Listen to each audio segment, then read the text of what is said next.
अस्सलाम वालेकुम फ्रेंड्स, उम्मीद करता हूँ आप सब खैरियत से होंगे। आज की इस वीडियो में हम एक सोफ़ा सीट डिज़ाइन करने जा रहे हैं, जिसका रेंडर आप स्क्रीन पे देख सकते हैं। तो बिना टाइम वेस्ट किए चलते हैं आज की क्लास की तरफ। सबसे पहले मैं ये डिफ़ॉल्ट क्यूब को डिलीट कर दूँगा और शिफ्ट ए प्रेस करके सिलेंडर क्रिएट कर दूँगा। उसके बाद मैं एडिट मोड में जाके टॉप फेस और ये बॉटम फेस को सिलेक्ट करके आई प्रेस करके एक दफ़ा इनको इंसर्ट कर दूँगा और इन फेसेस को मैं डिलीट कर दूँगा। उसके बाद ये एज सेलेक्ट मोड में जाके इस एज लूप को सेलेक्ट करके फेस ऑप्शन में जाके ग्रिड फिल और ये बॉटम वाले ये जो एज लूप है इसको भी सिलेक्ट करके फेस वाले ऑप्शन में जाके ग्रिड फिल कर दूँगा। और ये एज लूप है और जो ये एज लूप है इनको सिलेक्ट करके कंट्रोल बी करके बेवल इस तरीके से। उसके बाद मैं इस कंट्रोल आर प्रेस करके कुछ लूप कट्स क्रिएट कर लेता हूँ इस तरीके से।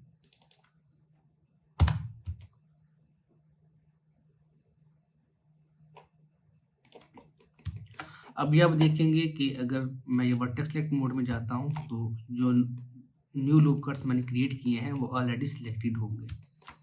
तो मैं सिलेक्ट ऑप्शन में जाके चेकर डिसलेक्ट करता हूँ और उसके बाद ये वर्टेक्स वाले ऑप्शन में जाके कनेक्ट वर्टेक्स पेयर्स के ऊपर क्लिक कर दूंगा।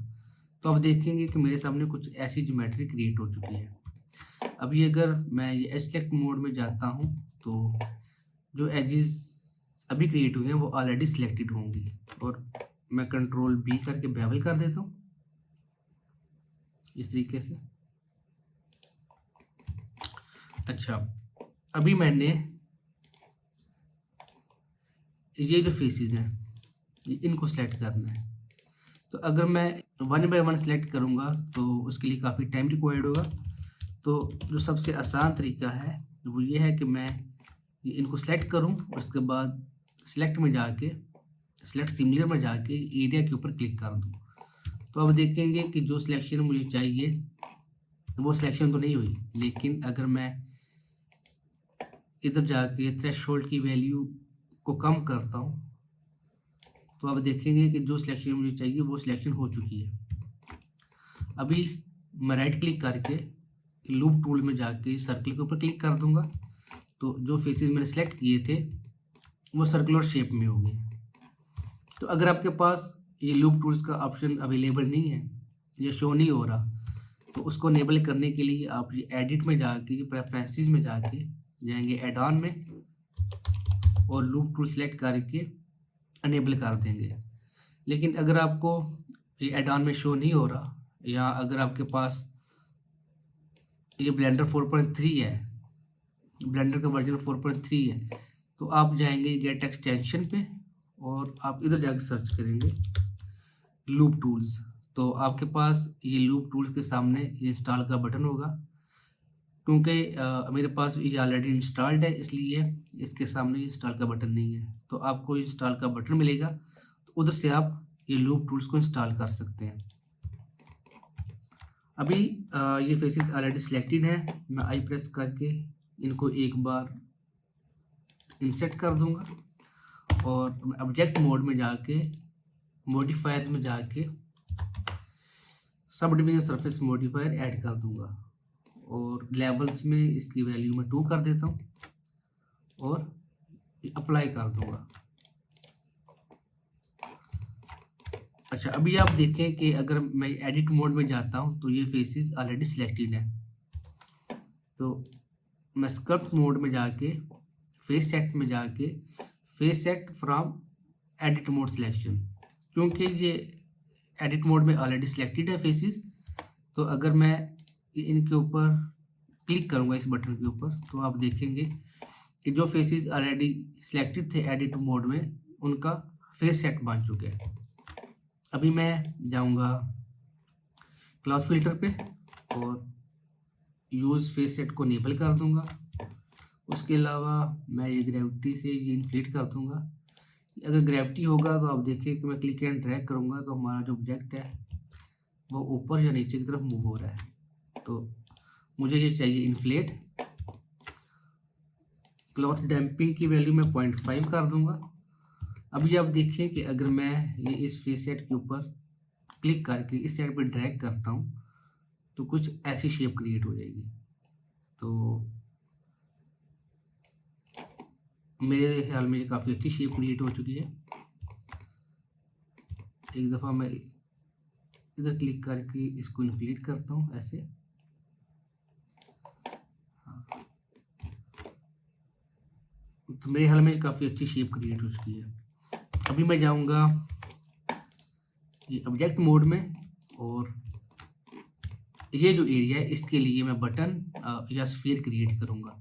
उसके लिए मैं शिफ्ट ए प्रेस करके या यूवी स्फीयर क्रिएट कर सकता हूँ या मैं क्यूब क्रिएट करूँगा और इस पे sub division surface modifier apply कर दूँगा। लेवल्स की वैल्यू मैं कर दूँगा 3 और अप्लाई कर दूँगा इधर से। मेरे ख्याल में इसको वाई एक्सिस पे स्केल डाउन कर देता हूँ ऐसे।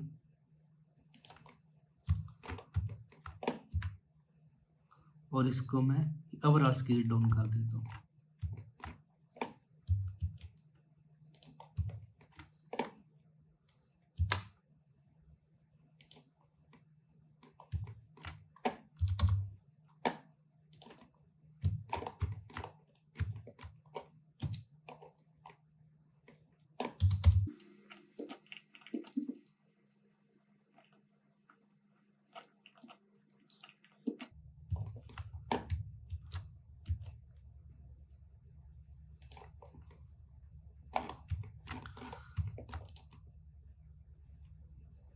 ये मेरे ख्याल में इसको थोड़ा सा रोटेट करना पड़ेगा और ये एक्स एक्सिस के गिर्द इस तरीके से। हाँ अभी ठीक है। अच्छा अभी मैंने ये जो बटन है इसको ये हर जगह प्लेस करना है। अगर मैं इसको डुप्लीकेट करके इसको ऐसे प्लेस करने लग जाऊंगा तो काफ़ी सारा टाइम रिक्वायर्ड होगा। तो सबसे आसान तरीका ये है कि मैं ट्रांसफॉर्म पिवट पॉइंट पे जाके 3D कर्सर को सिलेक्ट करूं। अभी अगर मैं इसको रोटेट करता हूं तो आप देखेंगे कि 3D कर्सर के गिर्द रोटेट हो रहा है। अगर ये मीडियम पॉइंट पे रख के मैं रोटेट करता हूं तो वो अपने एक्सिस के गिर्द रोटेट होगा। लेकिन मुझे ये 3D कर्सर के गिर्द रोटेशन चाहिए इसकी, तो मैं 3D कर्सर को सिलेक्ट करूँगा और इसको मैं करूँगा शिफ्ट डी से डुप्लीकेट और आर से रोटेट, जी एक्सिस के गिर्द मैं रोटेट कर दूंगा इसको ऐसे। आप ये वैल्यू को बाद में भी चेंज कर सकते हैं इस तरीके से। मैं इसकी वैल्यू को चेंज कर देता हूँ।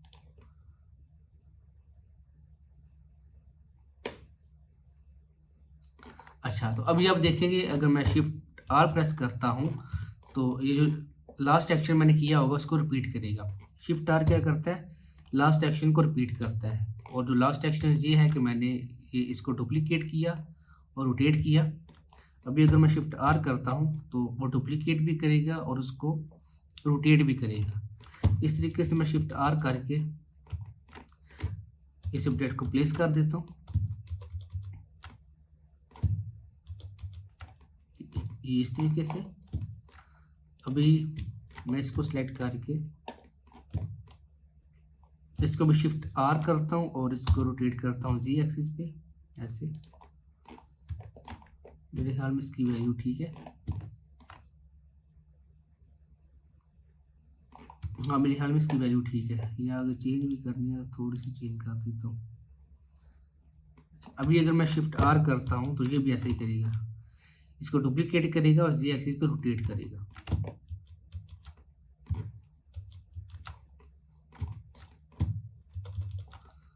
इस तरीके से मैं लास्ट एक्शन को रिपीट करके इसको प्लेस कर दूंगा। अभी मैं ये दूसरे नंबर पे मैंने ये रिप्लेस किए हैं इन सब को सिलेक्ट कर लूँगा।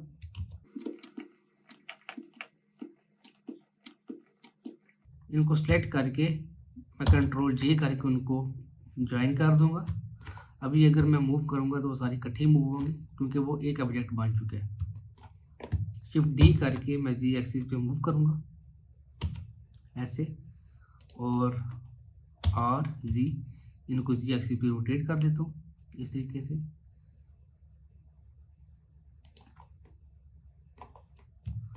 और इनको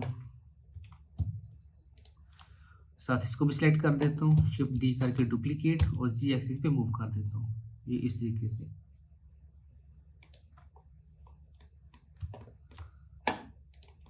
मुझे लगता है कि ये लास्ट वाले को थोड़ा सा रोटेट करना पड़ेगा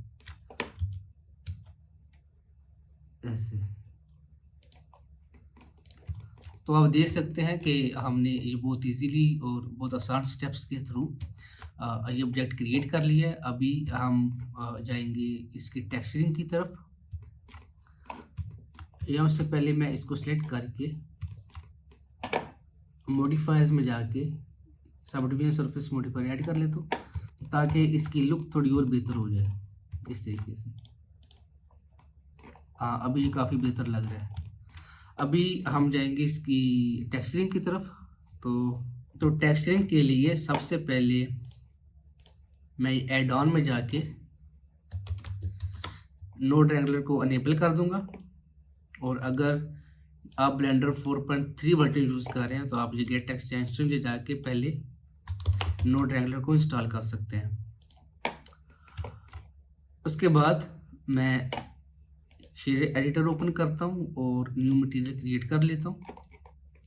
अगर मैं ये प्रिंसिपल BSDF को सिलेक्ट करके कंट्रोल शिफ्ट टी प्रेस करूँगा तो आप देखें कि ये मुझसे टेक्सचर की लोकेशन पूछ रहा है। मैं ये टेक्सचर की लोकेशन कॉपी करूँगा और इधर आके पेस्ट कर दूँगा। तो इसमें से ये टेक्सचर में से मैं डिफ्यूज़ कलर, नॉर्मल मैप और ये रफनेस मैप को सिलेक्ट करूँगा, उसे क्लिक कर दूँगा। अभी आप देखेंगे कि हर एक टेक्सचर अपने अपने नोड के साथ कनेक्ट हो चुका है। अगर मैं मटेरियल प्रीव्यू इनेबल करता हूँ तो आप देखेंगे कि ये मटेरियल अप्लाई हो चुका है, लेकिन ये जो टेक्सचर है ये स्ट्रेच हो रहा है। इसलिए स्ट्रेच हो रहा है कि हमने इस सब्जेक्ट को अनरैप नहीं किया। तो उसके लिए हम ये यूवी की जगह ये ऑब्जेक्ट को सिलेक्ट करेंगे और ये जो टेक्सचर्स हैं इनमें जाके फ्लैट की जगह बॉक्स को सिलेक्ट करेंगे। क्योंकि मैं ये ऑब्जेक्ट को अनरैपिंग के बगैर कंप्लीट करना चाह रहा हूँ। ये तो हम इस ऑब्जेक्ट को अनरैप भी कर सकते हैं और उसके बाद हम टेक्सचर अप्लाई कर सकते हैं, लेकिन मैं इस ऑब्जेक्ट को अनरैप नहीं करूँगा और उसके बगैर ही इसके ऊपर टेक्सचर अप्लाई करूँगा। मेरे ख्याल में इसका साइज़ अभी ज़्यादा है, स्केलिंग ज़्यादा है टेक्सचर की। मैं इधर 4 कर देता हूँ। हाँ, अब काफ़ी बेहतर है। अच्छा, तो इस सब्जेक्ट के ऊपर टेक्सचर अप्लाई हो चुके हैं और ये जो टेक्सचर हैं ये मैंने डाउनलोड किए हैं इस वेबसाइट से। तो मैं इस वेबसाइट का लिंक डिस्क्रिप्शन में ऐड कर दूंगा ताकि आप ये टेक्सचर को डाउनलोड करके यूज़ कर सकें। उसके बाद मैं इस सब्जेक्ट को सिलेक्ट करता हूं और इसके ऊपर मैं अप्लाई करूंगा सिल्वर मटेरियल। उसके लिए मैं न्यू मटेरियल क्रिएट करता हूं और मेटेलिक की वैल्यू को मैं 1 कर दूंगा और रफनेस की वैल्यू को थोड़ा कम कर दूंगा इस तरीके से। तो अब देखेंगे कि ये सिल्वर मटेरियल क्रिएट हो चुका है। अभी मैं इन ऑब्जेक्ट्स के ऊपर भी मैंने ये मटेरियल अप्लाई करना है, तो उसका सबसे आसान हल ये है कि मैं पहले इनको सेलेक्ट करूं, उसके बाद जिस सब्जेक्ट के ऊपर मटेरियल ऑलरेडी अप्लाइड है मैं उसको सिलेक्ट करूंगा और कंट्रोल L प्लस करके लिंक मटेरियल्स के ऊपर क्लिक कर दूंगा। मैं इन ऑब्जेक्ट्स को भी सिलेक्ट करूंगा, उसके बाद लास्ट पे मैं इसको क्लिक करके इसको सिलेक्ट करता हूँ, तो कंट्रोल L करके ये लिंक मटेरियल्स कर दूंगा। तो अब देखेंगे कि मैंने सब ऑब्जेक्ट्स के ऊपर सिल्वर मटेरियल अप्लाई कर दिया है और इस ऑब्जेक्ट के ऊपर लेदर का टेक्सचर अप्लाई कर दिया। तो ये आप देख सकते हैं कि हमने काफ़ी इजी स्टेप्स के थ्रू सोफ़ा सीट डिज़ाइन की है और मैं उम्मीद करता हूँ कि आज की क्लास में जो जो मैंने आपको समझाया है उसकी आपको अच्छे से समझ आ गई होगी। और अगर किसी का कोई क्वेश्चन है तो वो कमेंट सेक्शन में मुझसे पूछ सकता है, मैं उसका ज़रूर जवाब दूंगा। तो हम मिलेंगे अब नेक्स्ट क्लास में, तब तक के लिए खुदा हाफिज़, टेक केयर।